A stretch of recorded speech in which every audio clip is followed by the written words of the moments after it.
That was a nice one. I I'm here. I'm going nowhere. It's um it's close to Shabbat.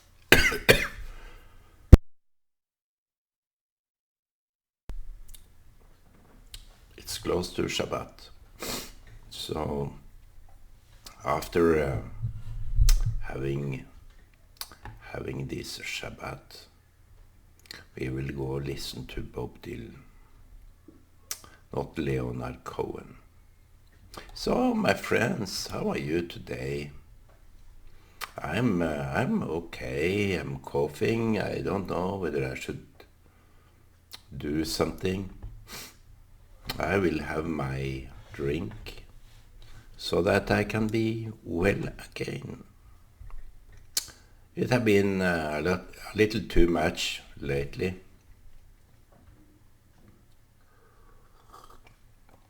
So I haven't been on the tube. But who cares? Do you think that I am here just for you? I'm talking to the atheists.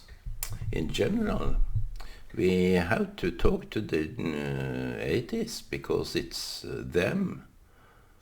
You see, it's the atheists.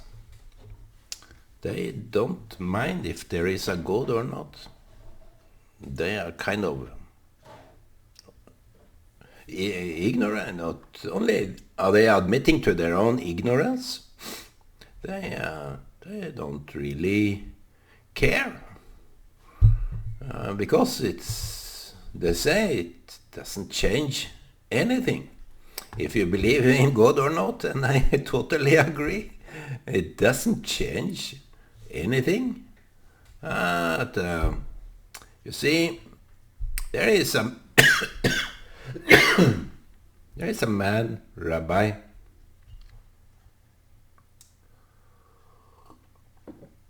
that quoted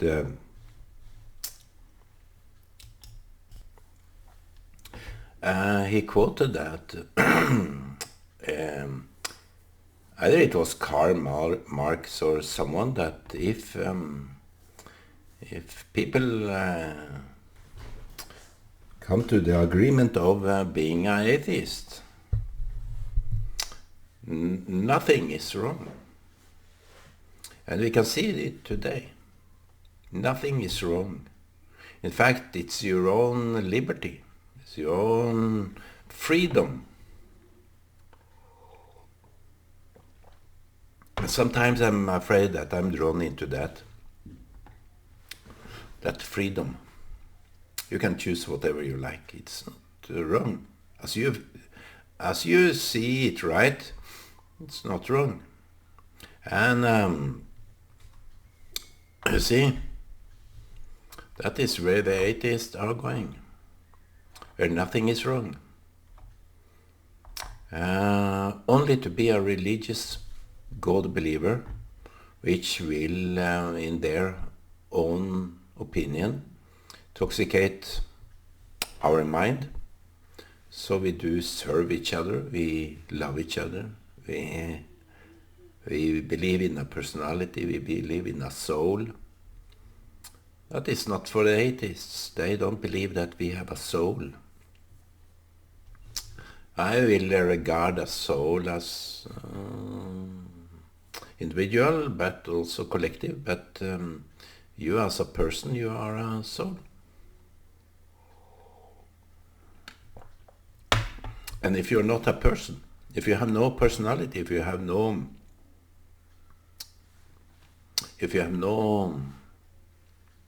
it's only behavioristic mindset. That is the core of the atheism. It's just learned behavior. So what is wrong about learning to kill? What is wrong about abortion? No, it's the freedom. It's the individual freedom. So this is how this is going. And Israel is on the foremost place where the atheism is, they don't care. As long as they keep away from everybody else, it's okay. And they are afraid that if Christianity has the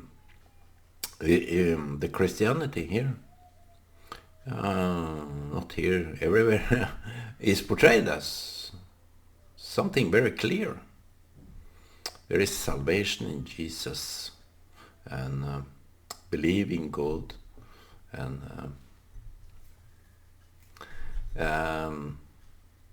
that's what they are afraid of. The true fact, atheism, the leftists, especially the leftists, atheists, I don't know, but the leftists, they can't handle the fact. They can't handle the fact. It's too much for them to handle. They are like mental cases. The fact is too much for them, and that's it. So when God is taken away, like the notion of that we have evolved from smaller and smaller, we grow out of this small speck, so to say. And I wonder what made the speck, what made the soup, what made the start.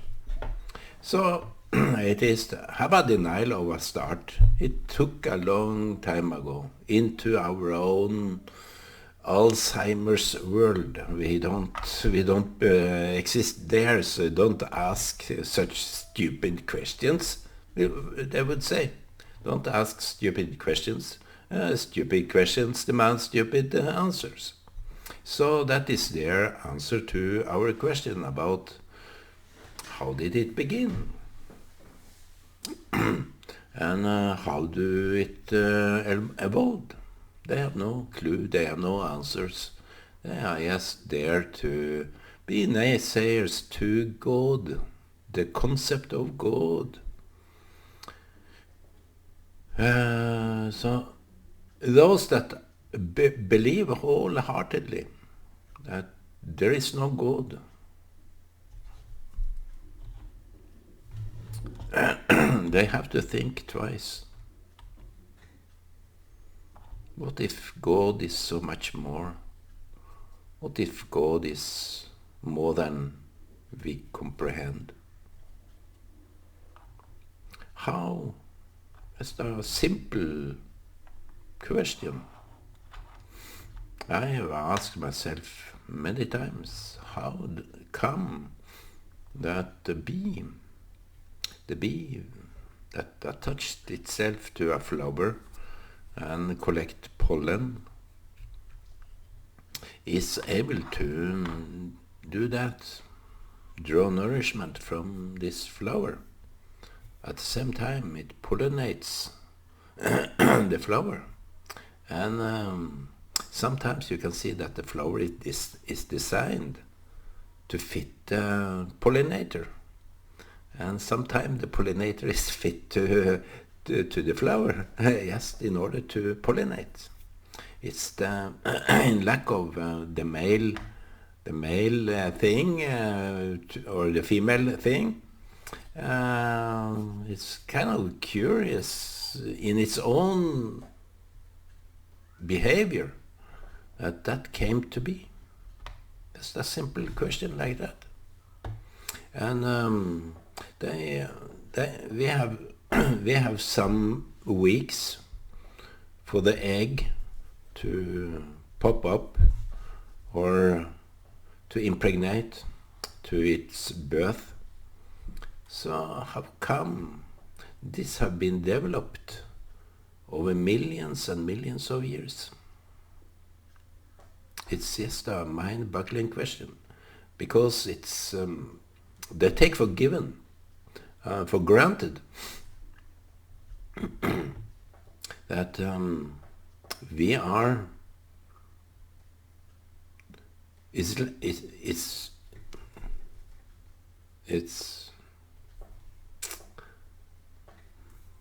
when you have a map that you draw from your own mind, and now you try to navigate into the world that you think this map is made for.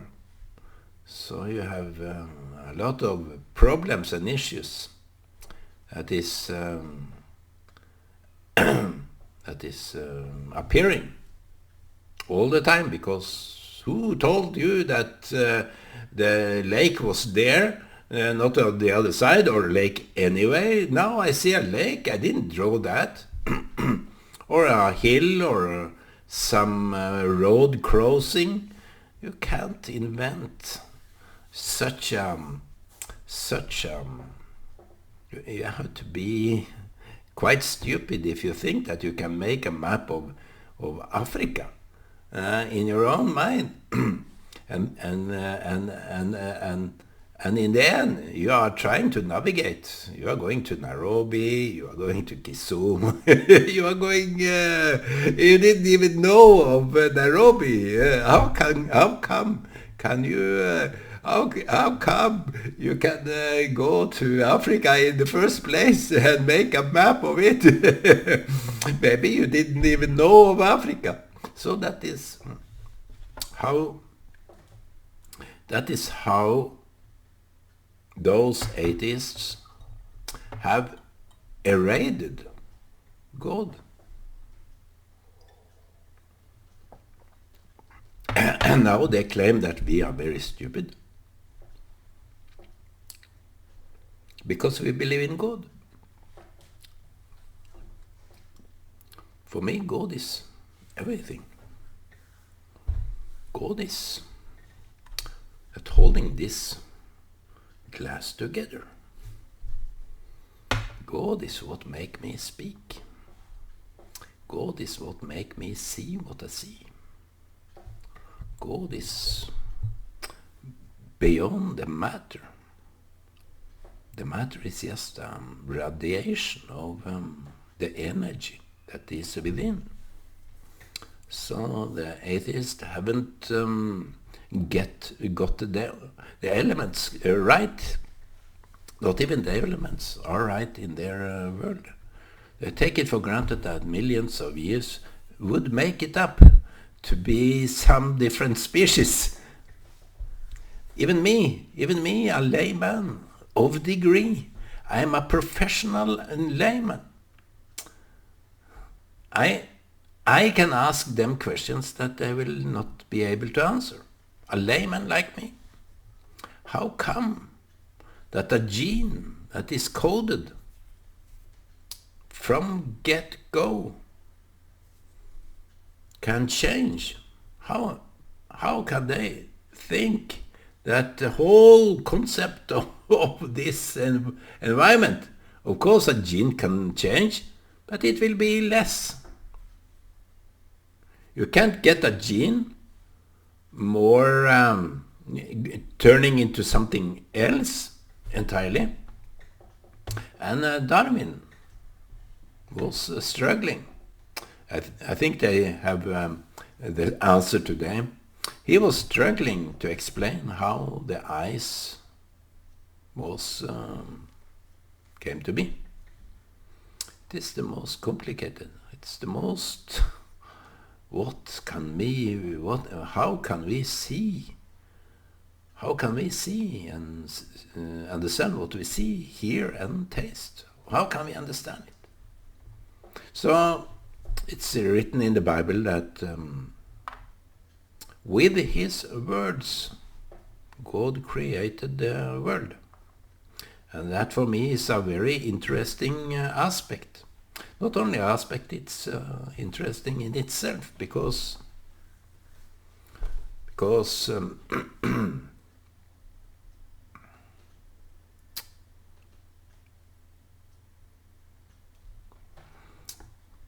You see, in every bits and parts of this existence, we have definitions.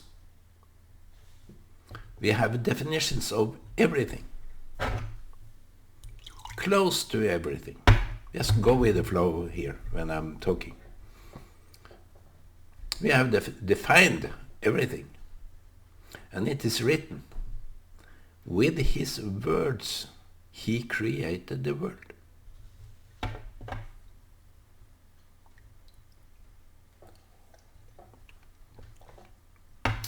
That is so beautifully made with his words.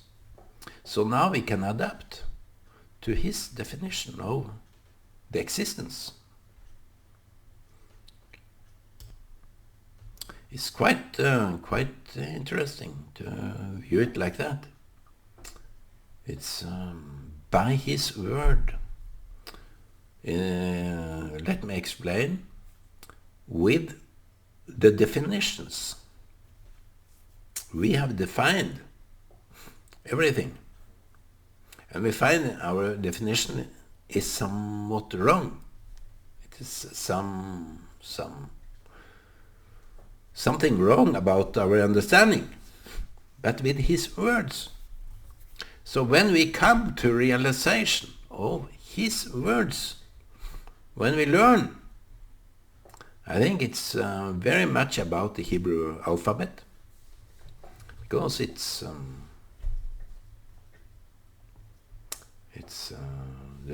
say that the Hebrew letter is more or less close to the codes, chemical codes, chemical compositions, and this is just beautiful. How come we didn't see that coming? That we need to reorientate us after his words.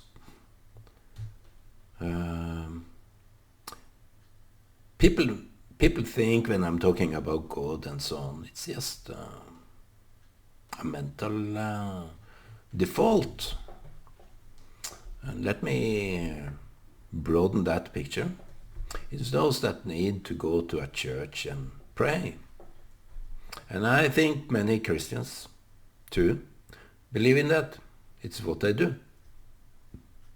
It's what they do. They're going to the church and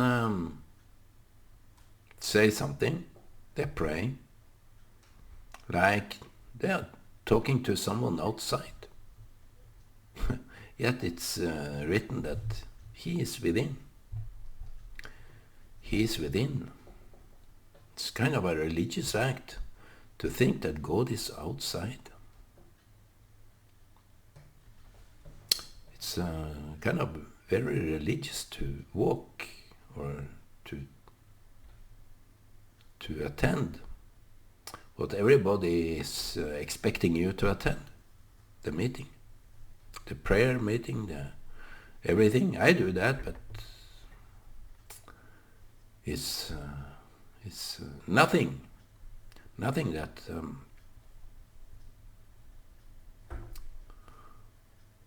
I don't do it. I sometimes become religious just to know what it's all about.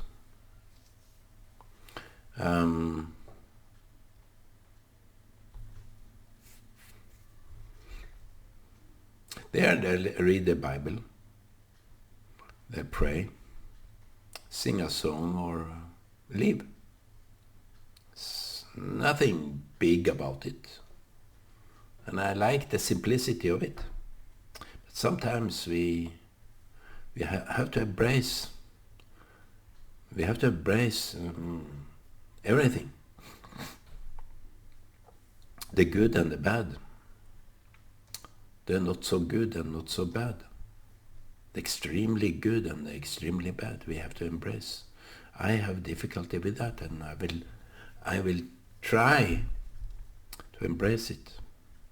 So a degree of accepting how things is, how I am. It's me. How I interact with certain things in my life that I experience. How do I react to people that reject me? How do I behave to people that loves me?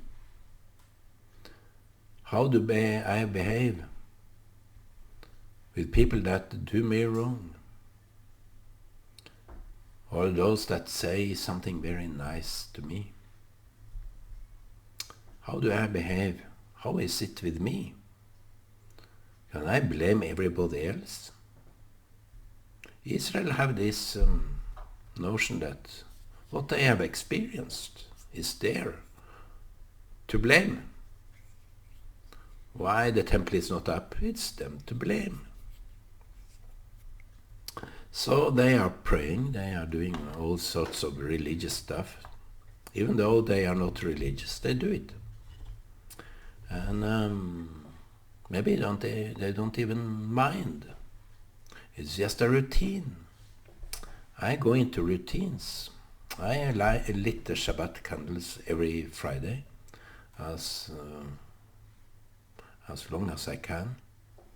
I don't differ between a good or a bad Shabbat. Sometimes I'm too judgmental on Shabbat. Sometimes I'm not.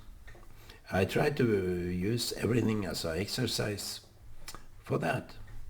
But with his words, he created everything. It's obvious to our literate today. Those words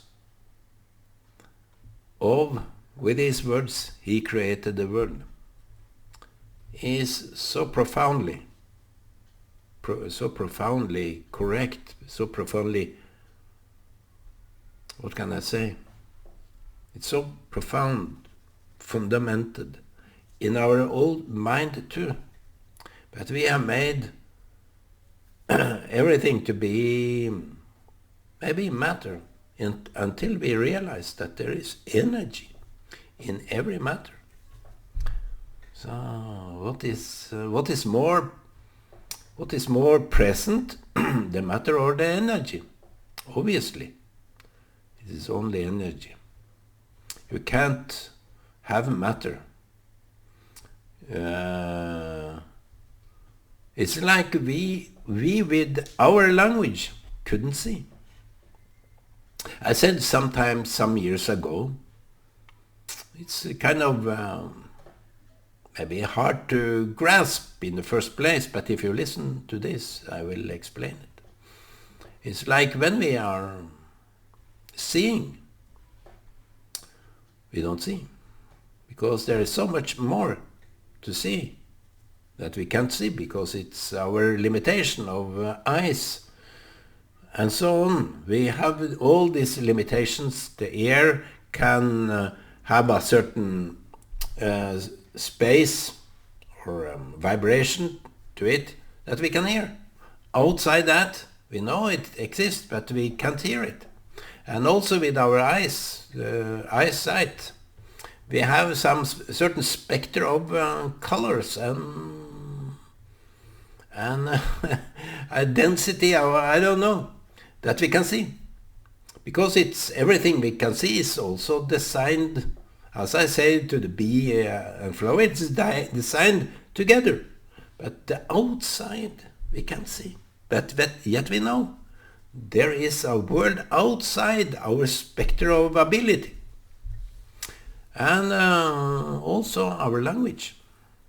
Either it's English, Norwegian, and so on.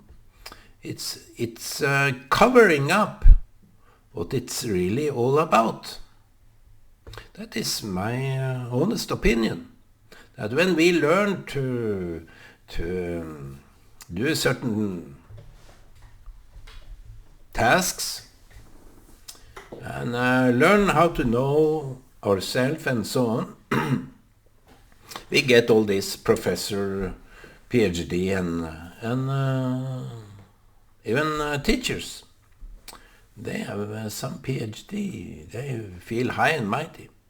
But you see, the more we learn, the way we do is covering up everything. Now when I'm talking with a secular psychiatric about my belief, my spiritual belief, I know that she or he have no clue how to go around those specifics, other than it's something within every human that they have a religious part.